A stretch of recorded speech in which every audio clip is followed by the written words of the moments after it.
Welcome. I'm Kinetic Symphony.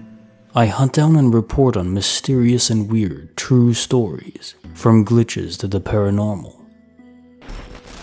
Case file number 250, written by AnastacioPimpinela, Earth and Stone, Timeline Evidence. Basically, since 2018, I've been checking this very specific location on Google Maps and Apple Maps with satellite images from time to time, for a reason I won't get into here. I would check this small village that was, as I remember, 7 to 10 kilometers east of a big city and was connected through a big road, not a highway. It remained ever since, until after around September 2020, when I decided to recheck the same position, but found out things were extremely different. This village was now 15 to 20 kilometers northeast of the city, and was only connected through a highway which was not there before. However, that is not what shocked me. It was a huge quarry that appeared right next to it all of a sudden. This quarry was huge, 4 kilometers wide, and I was surprised by its existence as it was not previously there and would take years for it to be dug out. So I decided to investigate. I went to Apple Maps and Bing Maps to see the satellite images, and sure enough, there was the same quarry in their photos. I downloaded Google Earth and saw the historical satellite images of the area. The quarry had been there since at least the 1980s. I contacted some local businesses on Instagram to ask them about the quarry, and they all told me it had been there for at least 150 years. It could not be a bug, as it would have to affect Google Maps and Apple Maps at the same time, in the same timestamp. It was not carbon monoxide poisoning, as I don't have any such gas in my home. It was not drugs, as I never did drugs before. I went to a therapist, and she told me I was mentally healthy, and it could not have been any sort of mental illness that would cause this. After September 2020, things seemed different. The quarry was just an indication of things not being right. My friends behaved differently. My brother, internet communities that I'd been a part of for a long time, seemed off. The world has never been the same after that month. I cannot prove that I changed timelines, as I do not have any photos or paintings of the village before it changed, but I am sure, 100%, that the quarry was not there. You just have to take my word for it, I guess. Case file number 251, written by BeegShit, Transdimensional Plumbing. Way back in year 10, I'm from the UK, so I'm not sure what that equates to in American school years. I had biology class. In this class, the seats were laid out so there were 5 rows facing the teacher's desk at the front, all parallel with the front wall, and then one small desk along a side wall, parallel with that side wall, so that the people sat there and had to turn 90 degrees to see the teacher's desk. Me and a friend both sat here on the side desk all year. And all year, we would look up at the ceiling of the class and it would be the same. Nothing on the ceiling except the lights and the fire alarm. It was painted white, so anything on the ceiling would have been very distinctive. Anyway, about 1 month until the end of the year, I turn around on my seat one day and find that all of a sudden, there is a pipe/pillar going up in the center of the room and then branching out in 2 opposite directions at the ceiling to span the entire length of the room along the roof. This pipe was like a rusty brown black and had pictures of cells hanging from it that looked like something a year 7 would make. I turned and asked my friend beside me how long that had been there. He too had never seen it in his life. And yet the people sitting in the rows, the ones sitting right next to this pillar that went right in front of their desks, were now all kind of sitting on the side of it, so it didn't block their view. And no one seemed confused about it being there. We asked our other 2 friends to sit at the same desk, and they were very confused by us. They say it's always been there, and that everyone has always had to sit there like that to see the front.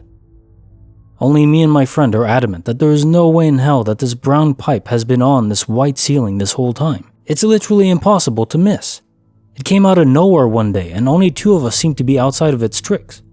Very odd, but I still remember it to this day. If you're enjoying this video, consider giving it a like. Now on to the next story. Bonus file, written by DrBeehn. His cat as evidence of the supernatural. This is a continuation, the 3rd part of something following me home from vacation. Not too much has happened since my previous post, until last night. My girlfriend went to visit her family, but I stayed behind to work because we're broke college students. For some reason, every time my girlfriend leaves the apartment, the activity picks up to a whole new level. It started once the sun started to set, an uneasy feeling that I wasn't alone.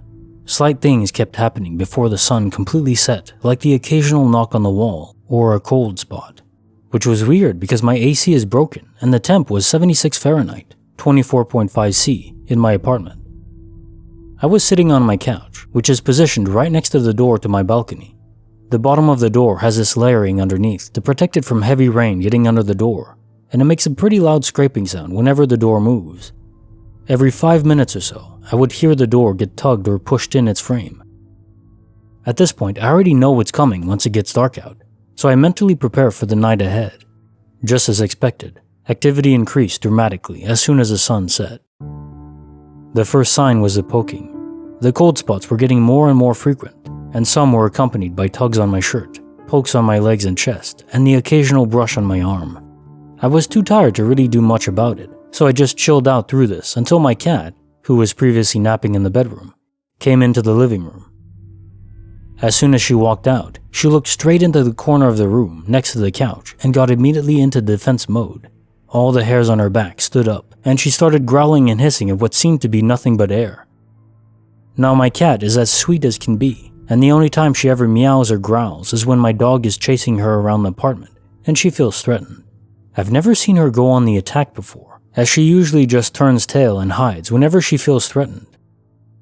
That's why, when she made a full sprint charge at the corner and started trying to claw through the wall, I was a bit surprised.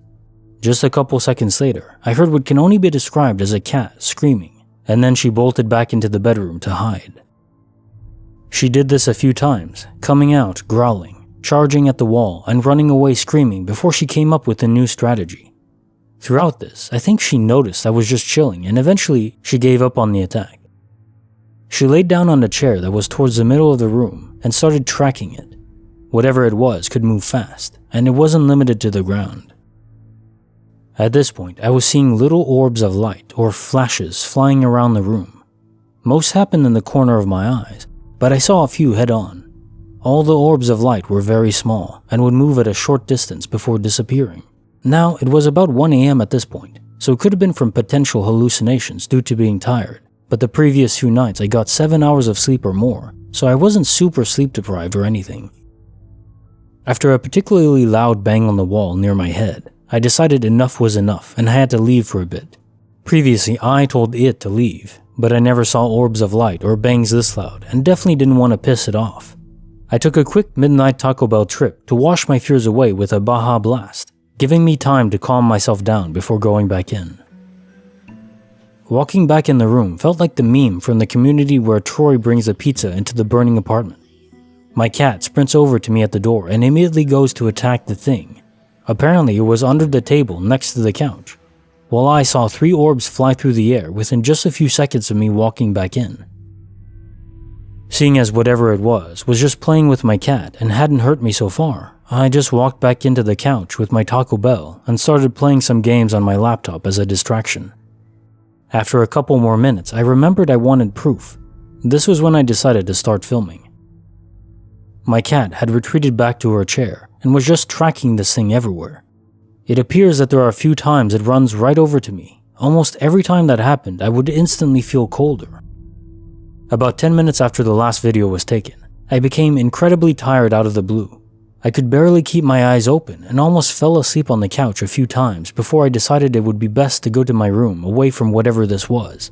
As soon as I sat up to get off the couch, there was a huge bang on the glass table next to me. I was too tired to care at all, and I knew this spooky fellow was all bark but no bite, so I went to my room anyway. My cat followed quickly and acted as my personal bodyguard. She sat on my chest and would start pawing at the air if whatever it was got too close. After a short while, I somehow fell asleep. It's now the next morning, and my girlfriend is debating on staying at her family's house a little longer, as her best childhood friend is visiting their hometown in a couple days as well.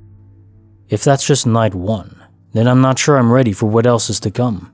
But there will definitely be more updates to come if anything else happens. Oh, I almost forgot to mention something that happened right before I fell asleep. I was falling asleep to a podcast with my Bluetooth earbuds in. Out of the blue, my AirPods made this noise they do whenever a device connects to them, and my podcast stopped playing. To be able to connect my earbuds, you have to hold down a button on the back of the case, which was sitting on my bedside table. Also, I know it didn't just randomly disconnect, as the connection noise is different from the disconnect noise. I quickly went into Bluetooth settings and reconnected, but I'm curious as to what happened and what I would have heard had I not disconnected.